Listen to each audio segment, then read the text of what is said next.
Hello.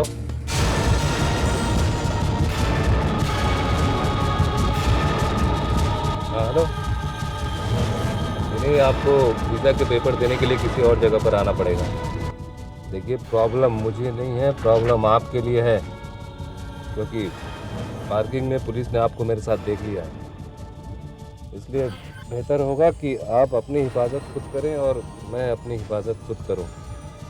जी हाँ, तो बोलिए आप मुझे कहाँ मिल रहे हैं पेपर देने के लिए, क्योंकि मुझे आज ही इंडिया से बाहर निकलना होगा। जी ठीक है, फिर वहीं मिलते हैं। ओके।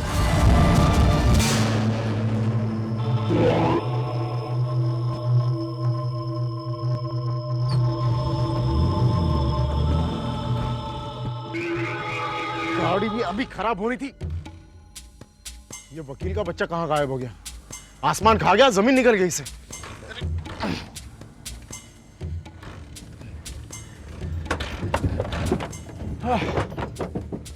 सर, एन मौके पे गाड़ी ने दिखा दे दिया सर। यहाँ तक अच्छा पीछा किया मैंने उसका, अब पता नहीं गायब हो गया कहीं पे। Damn it!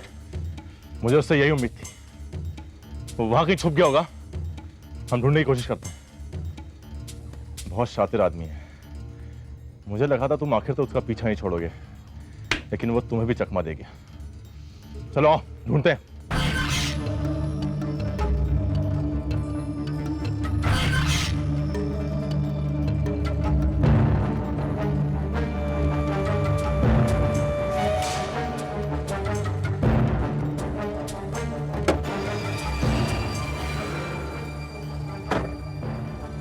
यही जगह लगती गाड़ी को बाहर।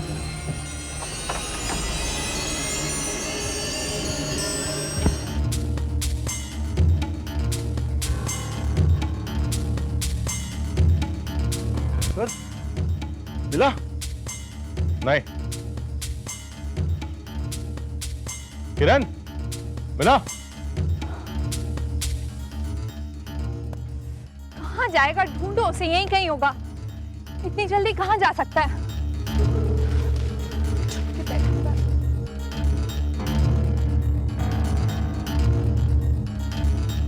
यहाँ पीछे तो नहीं है, मैंने देख लिया। यहाँ इस साइड देखा? वहाँ देख लिया। वो देखो, वो तेजवानी की गाड़ी लग रही है। कम कम कम।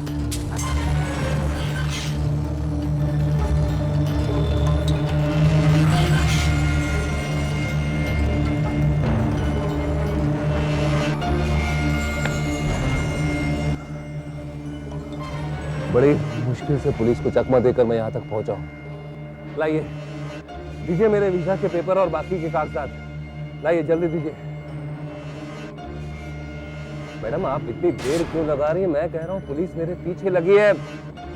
दीजिए मेरे वीजा के पेपर, बाकी के कागजात जल्दी से। प्लीज मुझे वीजा के पेपर दीजिए और मुझे यहाँ से बाहर निकलने दीजिए।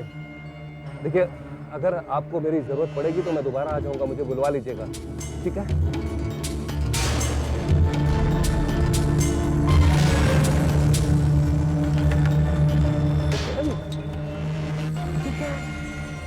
मैं आपसे वीजा के पेपर मांग रहा हूँ और आप ये कोई मजाक का वक्त है? प्लीज आप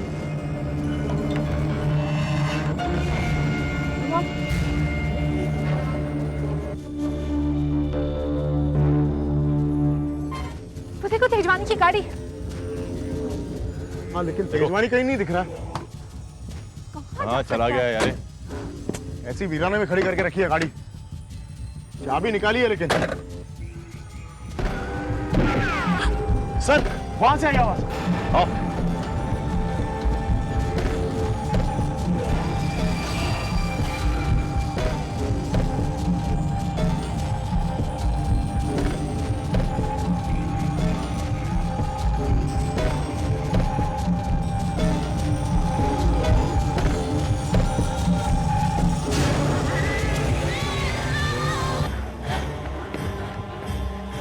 किसने मारा? तेजवानी? तेजवानी? कदम, कदम जल्दी करो, उसे तुरंत हॉस्पिटल चलो। किरण, तुम साथ में आ रही हो ना? नहीं, मुझे घर जाना है।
मतलब ये सारे खून आपने किए और तेजवानी को भी आपने? हाँ, तेजवानी का खून मैंने ही किया और बाकी सारे खून करने के पीछे भी मेरा ही हाथ है। और अब तुम्हारी बारी है। तुम्हारी। मेरी क्यों? मेरा कसूर क्या है? कम से कम ये तो बताइए। कसूर? तुम्हारी माँ ने मुझसे मेरा पति छीना और उस पति का दिया हुआ घर, उसकी दौलत, उसका बिजनेस, सब कुछ तुम दोनों बहनों ने छीना। ये सब काफी नहीं है? नहीं, काफी है, लेकिन आप मुझे क्यों मारना चाहती हैं? आज भी अगर आप चाहती तो आप छुपी रह सकती थी। मुझे क्या पता चलता कि ये सारे खून किसने किए हैं? तुम क्या मुझे बेवकूफ समझती हो? मैं जान गई थी कि जंगल से बाहर निकलते हुए तुमने मेरी गाड़ी को देख लिया और ये भी जानती थी कि देर सवेर तुम मुझे ढूंढती हुई यहाँ जरूर आओगी। इसीलिए यहाँ मैं तुम्हारा इंतजार कर रही हूँ ताकि तुम यहाँ आओ और मैं तुम्हें शूट करूं।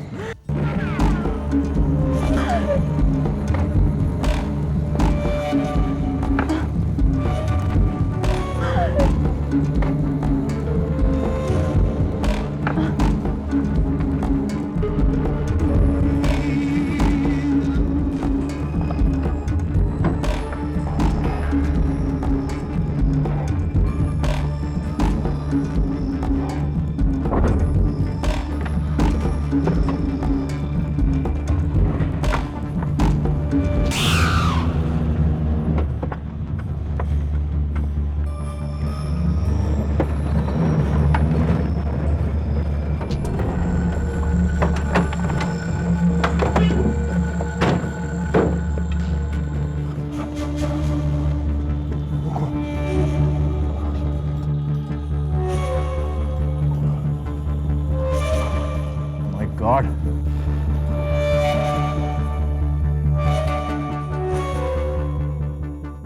किसी ने पॉइंट ब्लैंक फायर किया इस पर। सर लेकिन अभी जान बाकी है। चलो ले चलते हॉस्पिटल।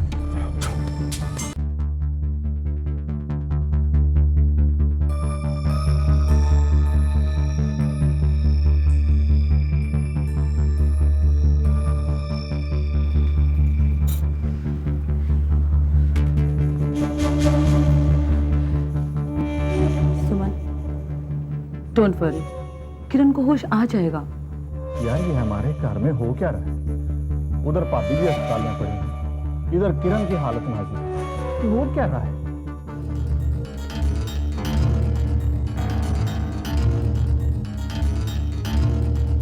क्या हुआ? क्या हुआ किरण को? मम्मी जी, एक्चुअली किरण को गोली लगी है। अब किरण पे गोली वही चला सकता है जिससे उसकी मौत से कोई फायदा हो। ये जरूरी नहीं कि किसी ने अपने फायदे के लिए ही किरण को गोली मारी, क्योंकि यही हत्यारा इससे पहले तेजवानी को भी गोली मार चुका है और हो सकता है कि किरण ने उसे पहचान लिया और इसलिए उसने किरण को भी गोली मार दी। हो सकता है इंस्पेक्टर, इन बातों को आप हमसे ज्यादा समझते हैं। बच्चों, दुआ करो कि किरण की जान बच जाए।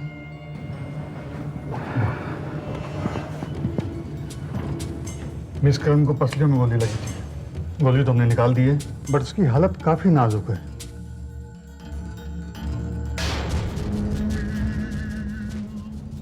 24 घंटे के पहले हम कोई भी डिसीजन नहीं ले सकते। फिलहाल हम उसे अपने ऑब्जर्वेशन में रख रहे हैं। आप लोगों में से जो भी उनका सबसे करीबी रिश्तेदार है वो अंदर जाकर उन्हें देख सकता है।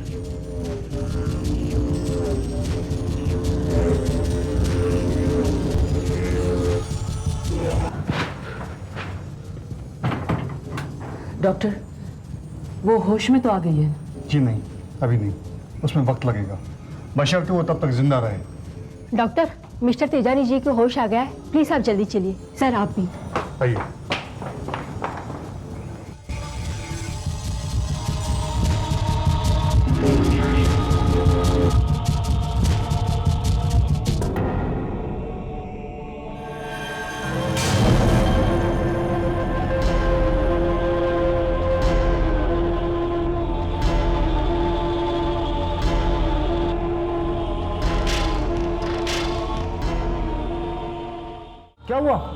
तेजवानी क्या हुआ? Excuse me officer, officer please. क्या हुआ? किसको देखा तुमने? ऑफिसर, ऑफिसर इस वक्त आप मुझसे नहीं कुछ पूछ सकते हैं? प्लीज बाद में पूछिएगा। गॉड प्लीज, इनकी हालत इस वक्त ठीक नहीं है।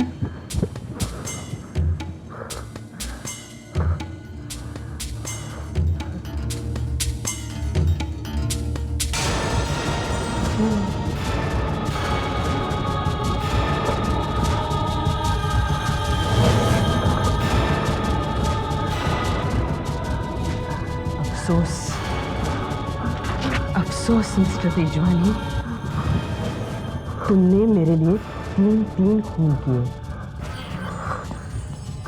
अगर तुम ना होते तो मेरे बेवफा पति, उनके वफादार नौकर भगत और उनके बिजनेस पार्टनर मिस्टर मेहरा से मुझे कभी छुटकारा नहीं मिलता। लेकिन लेकिन लेकिन फिर भी इतना सब करने के बाद भी मुझे दौलत का पूरा तो क्या, आधा हिस्सा भी नहीं मिल पाया। और ऊपर से तुम अपने पीछे पीछे पुलिस को मुझ तक ले आए। नहीं मिस्टर तेजवानी, अब अगर मुझे जीना है तो तुम्हें मरना ही होगा। I am sorry mister Tejwani, हमारा साथ यहां तक का ही था। Goodbye mister Tejwani, goodbye.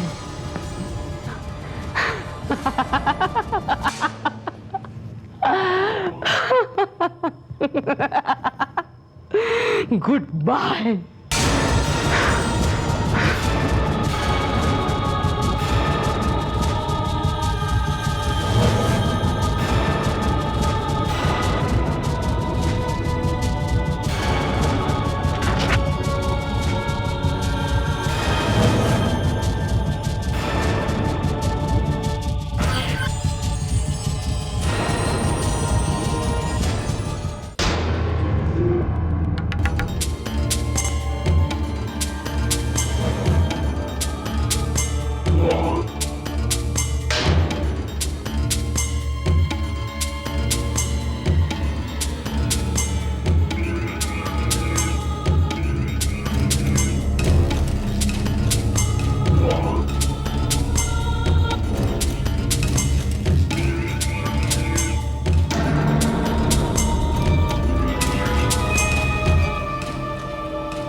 Suman, तुम्हारा क्या ख्याल है?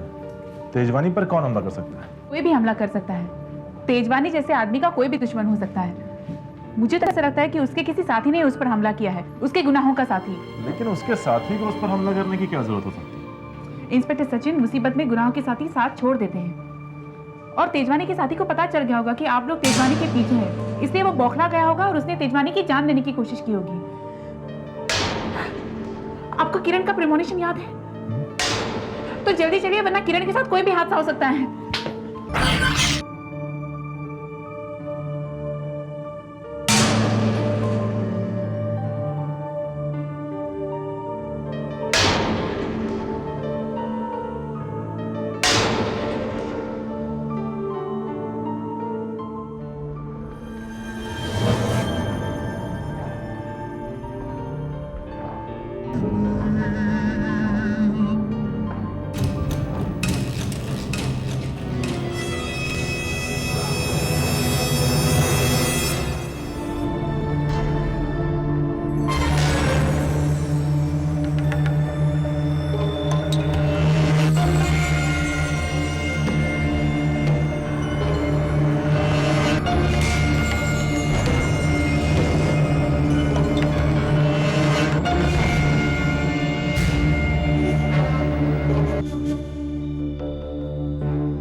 सगी से भी ज्यादा सगी थी ये मेरी बेटी।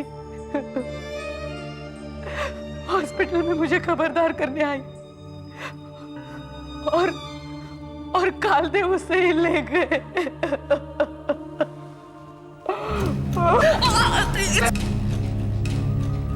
इंस्पेक्टर, इनकी जान कालदेव ने नहीं ली, बल्कि आपने ली है मिसेस मल्लिका आहूजा। मैं आपको आपके पति मिस्टर अविनाश आहूजा, भगत, मिस्टर मेहरा, तेजवानी और किरण की हत्या की साजिश रचने और उनका मर्डर करने या कराने के इल्जाम में गिरफ्तार करता हूं। आपका दिमाग तो खराब नहीं हो गया इंस्पेक्टर साहब? तुम मेरी मां पर मर्डर का इल्जाम लगा रहे हो। मैं इल्जाम सच भी साबित कर सकता हूं। मेरे पास इनके खिलाफ इतने पक्के सबूत हैं जो ये खुद अपनी मर्जी से तेजवानी की लाश के पास छोड़ के आई थी। What nonsense? सुनो, तुमने मेरे लिए 3 खून किए। अगर तुम ना होते तो मेरे बेवफा पति, उनके वफादार नौकर भगत और उनके बिजनेस पार्टनर मिस्टर मेहरा से मुझे कभी छुटकारा नहीं मिलता।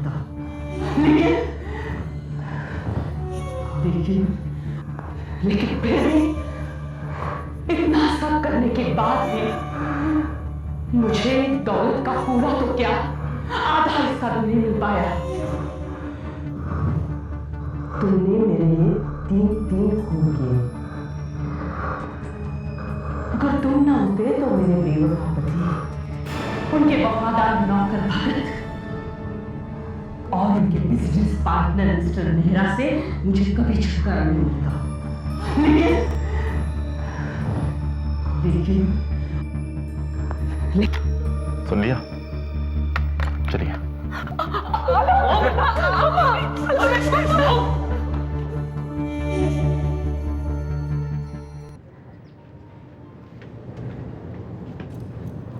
कदम, इस बला को जरा संभाल कर कोर्ट तक ले जाना।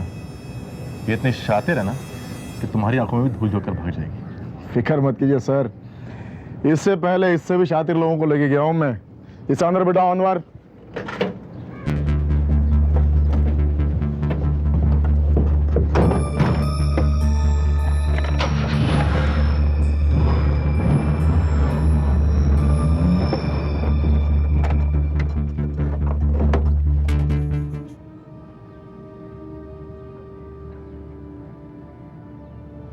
अब उस घर में किसी की भी मजाल नहीं जो आपको जरा सा भी तंग कर सके। चलिए, मैं आप लोगों को आपके घर छोड़ देता हूँ। Any problem? नहीं इंस्पेक्टर, कोई प्रॉब्लम नहीं है, लेकिन अब हम उस घर में दोबारा वापस नहीं जाएंगे। तो फिर? हम ये शहर छोड़कर जा रहे हैं। इस शहर ने मुझे कुछ नहीं दिया, बल्कि जो कुछ भी मुझे दिया वो मुझसे छीन लिया गया। मैं अपनी बहन को खो चुकी हूँ और अब मैं अपनी माँ को नहीं खोना चाहती। इनके सिवा मेरा इस दुनिया में कोई नहीं है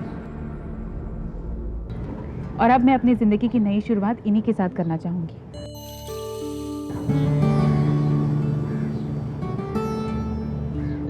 और मुझे पूरी उम्मीद है कि जिंदगी के इस नए सफर में आप लोग मेरा साथ जरूर देंगे।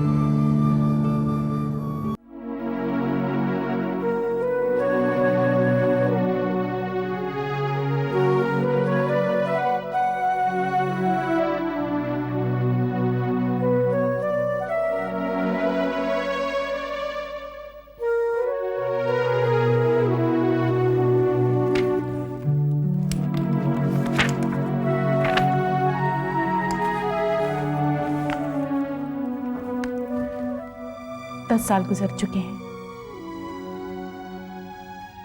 वक्त बहुत पीछे रह गया है और मैं बहुत आगे निकल आई हूं। मां मेरी जिंदगी में एक खुशी बनकर आई, एक बहुत बड़ी खुशी। वो खुशी जिसके सहारे मैंने आहूजा परिवार को छोड़ दिया और बहुत आगे निकल आई।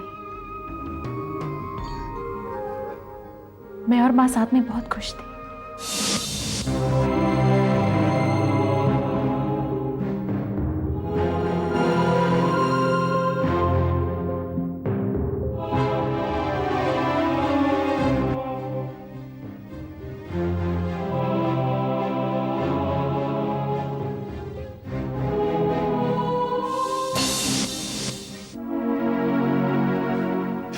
मैंने मित्तल कंस्ट्रक्शंस नाम की एक छोटी सी कंपनी में नौकरी कर ली। माँ का साथ मेरे साथ सिर्फ कुछ महीनों के लिए ही था। और फिर एक दिन मैंने अपनी माँ को खो दिया।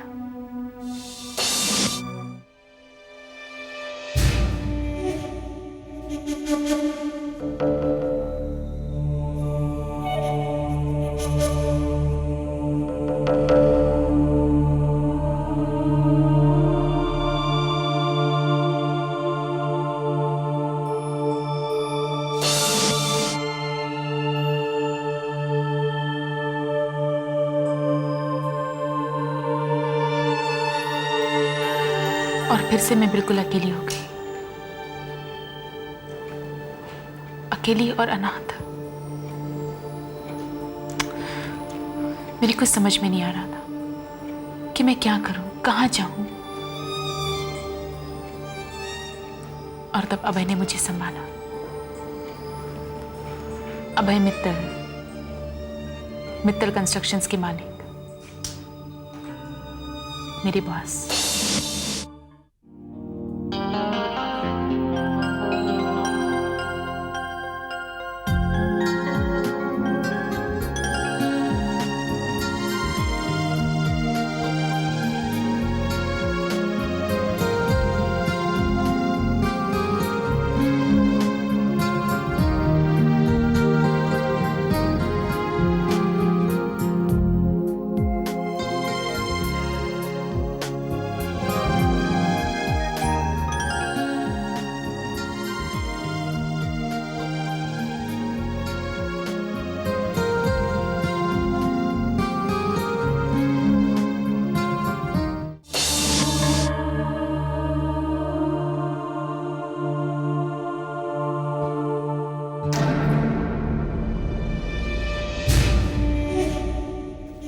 अभय बहुत अच्छे इंसान थे, वो भी बिल्कुल अकेले थे। फिर धीरे धीरे हम दोनों करीब आने लगे।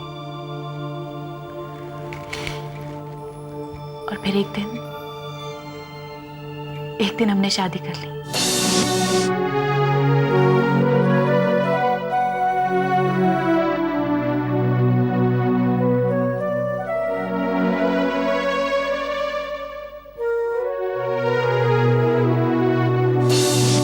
अभय और अभय की कंपनी दोनों बहुत बड़े नहीं थे। बड़े थे तो सिर्फ अभय के ख्वाब, और ख्वाब था कि मित्तल कंस्ट्रक्शन सबसे बड़ी कंपनी बने। और फिर शादी के बाद मैंने अभय के सपने को अपना सपना बना लिया।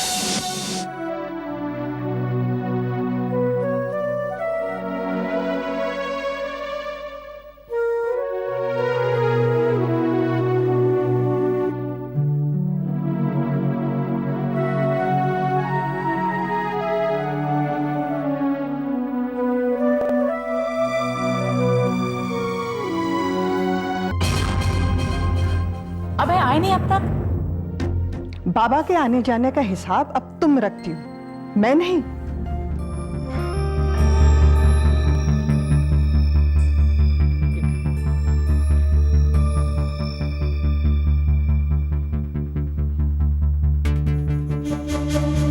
रोजी आंटी,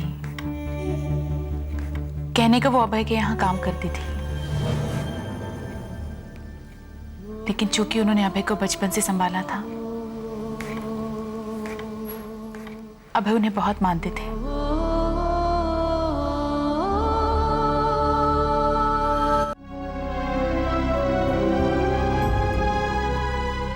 रोजी आंटी ने मुझे कभी पसंद नहीं किया। उनके लिए मैं हमेशा गैर थी, जिसने आकर उनके बाबा को उनसे दूर कर दिया।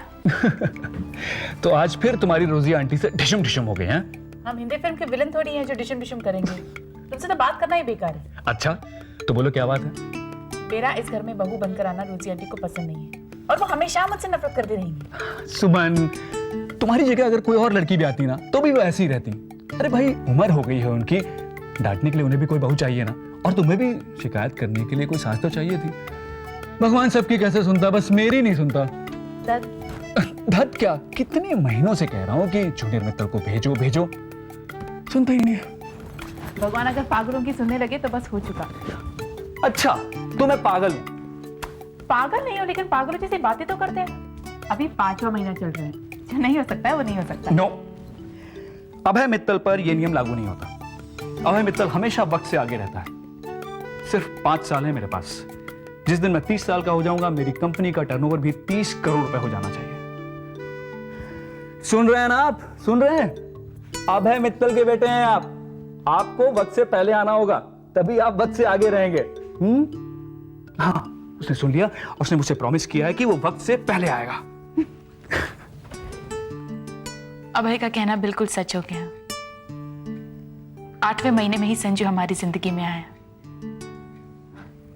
मैं और अभय जैसे खुशी से पागल हो गए। खुशियां शायद अभी आनी शुरू ही हो गई थी।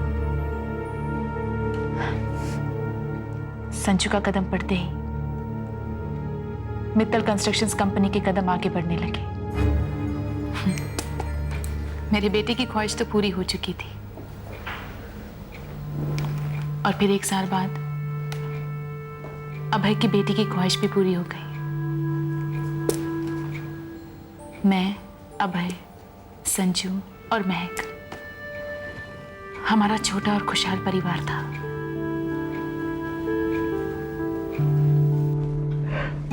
तुम भी ना सुमन? क्या मैं भी ना? यार, मुझे बच्चों के बगैर बाहर जाना अच्छा नहीं लगता। या तो छुट्टियों को हनीमून का नाम मत दिया करो, या फिर बच्चे बच्चे मत किया करो। 1.5 साल बाद तो तुम मुझे कहीं बाहर ले जा रहे हो, उसमें भी तुम्हें बच्चे चाहिए। रोजी आंटी है ना उनका ख्याल रखने के लिए। How selfish you are. हाँ, जहाँ तुम्हारे साथ का सवाल आता है, मैं बहुत सेल्फिश हूँ। अच्छा? हाँ। तो आज फिर तुम्हारी रोजी आंटी से ढिशुम ढिशुम हो गए हैं? हम हिंदी फिल्म के विलन थोड़ी हैं जो डिशम डिशम करेंगे। तुमसे तो बात करना ही बेकार है। अच्छा, तो बोलो क्या बात है? मेरा इस घर में बहू बनकर आना रोजी आंटी को पसंद नहीं है और वो हमेशा मुझसे नफरत करती रहेंगी। सुमन, तुम्हारी जगह अगर कोई और लड़की भी आती ना तो भी वो ऐसी ही रहती। अरे भाई, उम्र हो गई है उनकी, डांटने के लिए उन्हें भी कोई बहू चाहिए ना, और तुम्हें भी शिकायत करने के लिए कोई सास तो चाहिए थी। भगवान सबकी कैसे सुनता, बस मेरी नहीं सुनता। धत क्या, कितने महीनों से कह रहा हूँ कि जूनियर मित्तल को भेजो भेजो, सुनता ही नहीं है। भगवान अगर पागलों की सुनने लगे तो बस हो चुका। अच्छा, तो मैं पागल हूँ? पागल नहीं हो, लेकिन पागलों जैसी बातें तो करते हैं। अभी 5वां महीना चल रहा है, जो नहीं हो सकता है वो नहीं हो सकता। नो, अभय मित्तल पर यह नियम लागू नहीं होता। अभय मित्तल हमेशा वक्त से आगे रहता है। सिर्फ 5 साल है मेरे पास। जिस दिन मैं 30 साल का हो जाऊंगा, मेरी कंपनी का टर्नओवर भी 30 करोड़ रुपए हो जाना चाहिए। सुन रहे हैं ना आप? सुन रहे हैं? अभय मित्तल के बेटे हैं आप। आपको वक्त से पहले आना होगा, तभी आप वक्त से आगे रहेंगे। हाँ, उसने सुन लिया। उसने मुझसे प्रॉमिस किया है कि वो वक्त से पहले आएगा। अभय का कहना बिल्कुल सच हो गया। 8वें महीने में ही संजू हमारी जिंदगी में आया। मैं और अभय जैसे खुशी से पागल हो गए। खुशियां शायद अभी आनी शुरू ही हो गई थी। संजू का कदम पड़ते ही मित्तल कंस्ट्रक्शंस कंपनी के कदम आगे बढ़ने लगे। मेरे बेटे की ख्वाहिश तो पूरी हो चुकी थी, और फिर 1 साल बाद अभय की बेटी की ख्वाहिश भी पूरी हो गई। मैं, अभय, संजू और महक, हमारा छोटा और खुशहाल परिवार था।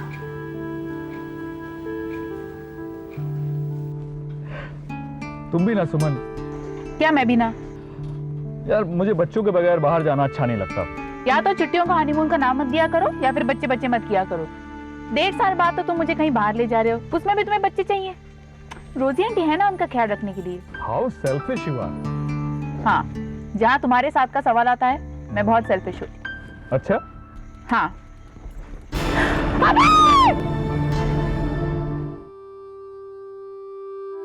खुशी और मेरा साथ बस यही तक का था। उस एक पल ने मुझसे सब कुछ छीन लिया, सब कुछ। और फिर हॉस्पिटल में मैंने अभय को अपनी आंखों के सामने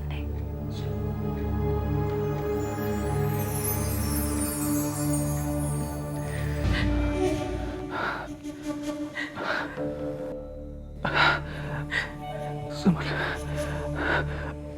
वादा करो मुझसे, तुम संजू और महक को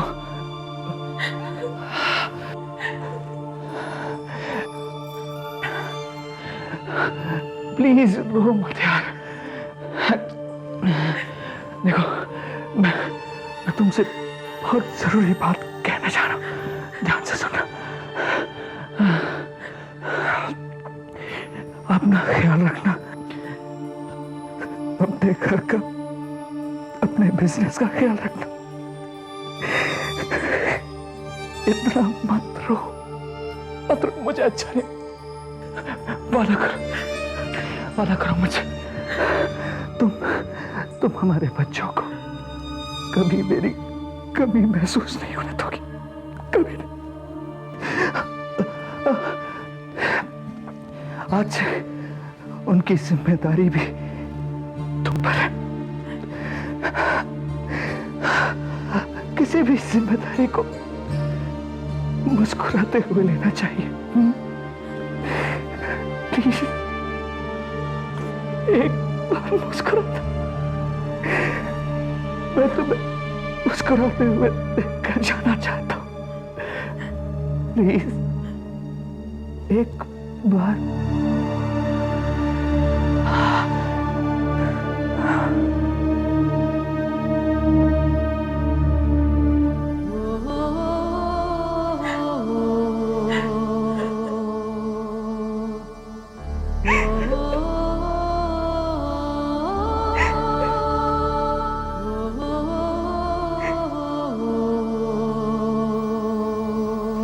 और फिर हॉस्पिटल में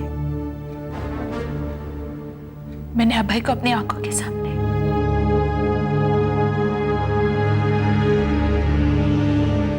मैंने अभय के हाथ पर हाथ रख दिया, और उस पल के बाद हर पल उसी वादे को याद करके जी रही हूं।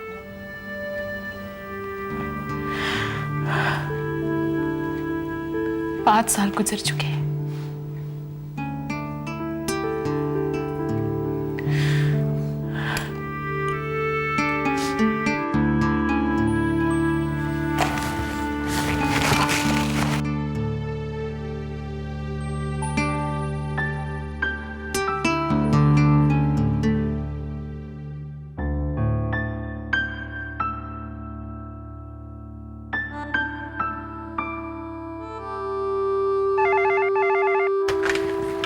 हेलो, हाँ डॉली, मुझे वो फैक्स मिल गया है। मैं तुम्हें बाद में फोन करती हूँ।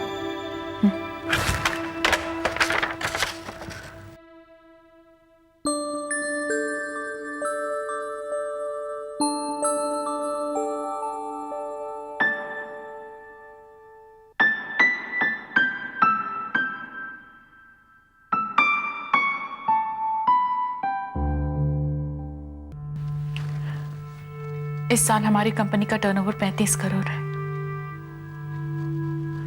और आज आपका 30वां जन्मदिन है।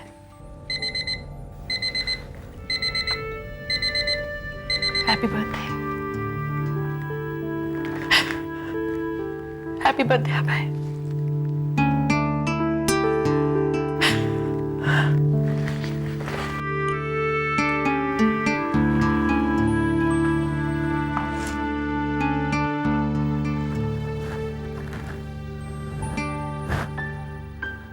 मैंने आज तक अपना वादा निभाया है। और हमेशा निभाऊंगी। हैप्पी बर्थडे अभय।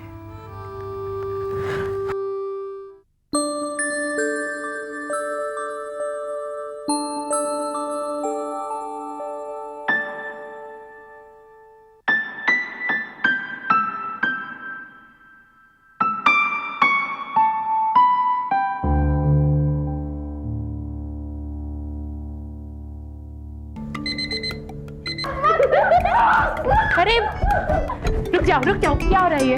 मामा देखिए ना इस इडियट को, सुबह सुबह मुझे तंग कर रही है। कल रात को आपने जो अलार्म लगाया था ना, भैया ने सोने से पहले ही बंद कर दिया। हाँ, और तू भी तो कल मम्मा की येलो साड़ी को काटकर अपने गुड़िया के लिए कपड़े बना रही थी ना? नहीं मम्मा, झूठा झूठा झूठा झूठे झूठे झूठे झूठे। क्या कर रहे हो? जल्दी से तैयार हो जाओ वरना स्कूल के लिए लेट हो जाओगे।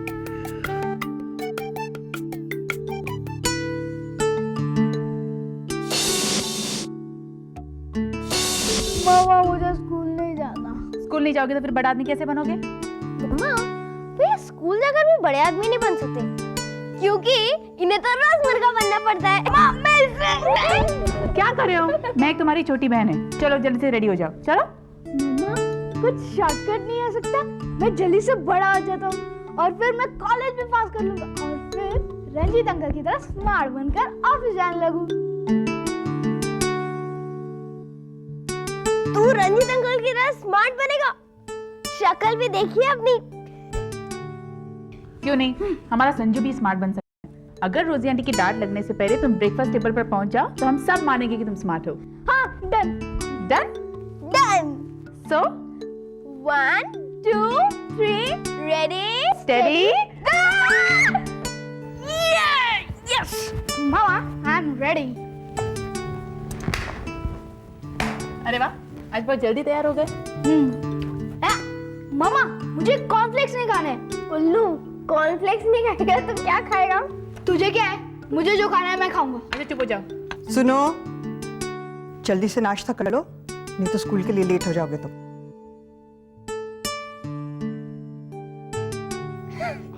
मैं हिटलर आंटी। अपने से बड़ों के बारे में ऐसी बातें नहीं करते। सॉरी मामा। अब जल्दी से नाश्ता कर लो वरना सच में डांट पड़ेगी।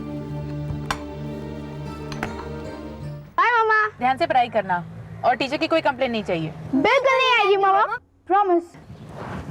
बाय।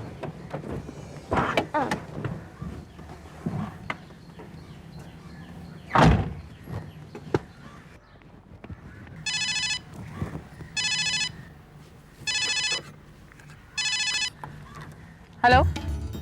हाय। तुम? क्या बात है, लगता है मेरे ही फोन का इंतजार कर रही थी। देखो तुम आज भी बहुत सुंदर लग रही हो तुम।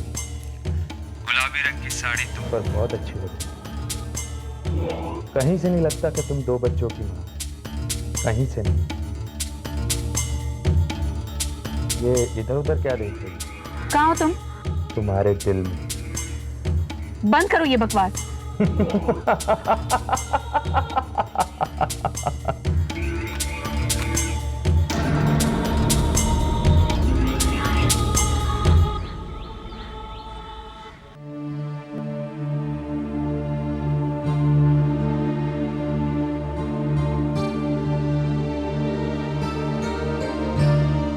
हाय। सिंथिया ने मुझे बताया कि तुम ऑफिस आ गई हो। रिपोर्ट पढ़ी तुमने? सुमन, क्या हुआ? उसका फोन आया था।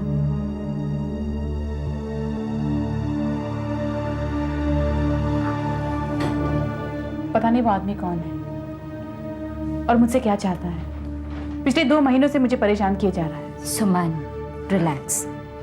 पुलिस कोशिश कर रही है ना, देखना वो मजनू बहुत जल्द ही पकड़ा जाएगा। और जिस दिन वो पकड़ा गया ना, उस दिन हम सब मिलके उसकी ऐसी मरम्मत करेंगे कि बस वो याद रखेगा। सचमुच तुम बिल्कुल नहीं बदली। और बदलूंगी भी नहीं, तुम्हारे मामले में तो बिल्कुल भी नहीं। हेलो। हाँ हाँ हाँ, हम आ रहे हैं तुम्हारी कैबिन में। सुमन भी आ रही है। Okay. the angry young man of Mittal Constructions. उसने तुम्हें प्रपोज किया? मैं रोज यही सोच कर आती हूँ कि जनाब आज कुछ कहेंगे, आज कुछ कहेंगे, लेकिन वो तो दुनिया भर की बातें करते हैं, लेकिन वो नहीं कहते।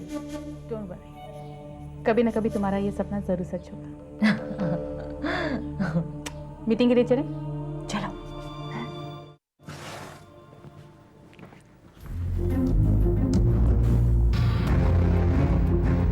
तो ये था मित्तल कंस्ट्रक्शन कंपनी का अभी तक का सफरनामा। लेट मिस्टर अभय मित्तल ने एक छोटे से सिविल कॉन्ट्रैक्टर की हैसियत से ये काम शुरू किया था और आज उनकी ये कंपनी सालाना 35 करोड़ रुपए की टर्नओवर को छू रही है। और अब हम चाहते हैं कि हम नई ऊंचाइयों को छुएं और इसलिए हमें आप लोगों का साथ चाहिए। लेकिन मिस्टर सक्सेना, सिर्फ तरक्की की वजह से आपको इतनी लोन देने की वजह नहीं है। ऐसी कई कंपनियां हैं जिन्होंने वक्त के साथ कभी ना कभी कुछ ना कुछ अच्छा काम किया है। मिस्टर जुनेजा, वैसे तो कई बैंक्स हमें लोन देने के लिए तैयार हैं, लेकिन हम बिजनेस से ज़्यादा दोस्ती में यकीन करते हैं। बिल्डिंग्स हो या रिश्ते, मित्तल कंस्ट्रक्शंस ने हमेशा बुनियाद की मजबूती पर ध्यान दिया है। और इसलिए आज तक हमारा या हमसे जुड़े हुए लोगों का सर कभी नीचे नहीं हुआ। राइट, हम बनाने में विश्वास रखते हैं और ना कि बिगाड़ने में। आप लोगों को सोचना है कि आप लोग हमसे जुड़ना चाहते हैं या नहीं। कोई जल्दी नहीं है, you can take your time. Oh no Mrs Mittal, no, आप हमें गलत समझ रही हैं।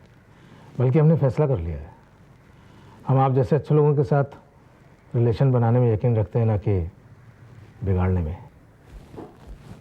हम आपको लोन देने के लिए तैयार हैं। बस ये थोड़ी सी पेपर की फॉर्मेलिटीज़ हैं जो मैं मिस्टर सक्सेना के साथ पूरी कर लूँगा। Thank you mister Juneja. Excuse me. Hello. Hi. ये क्या, तुमने अपनी खूबसूरती तो इस कमरे में बंद कर रखा, वो भी इस बोरिंग लोगों के साथ?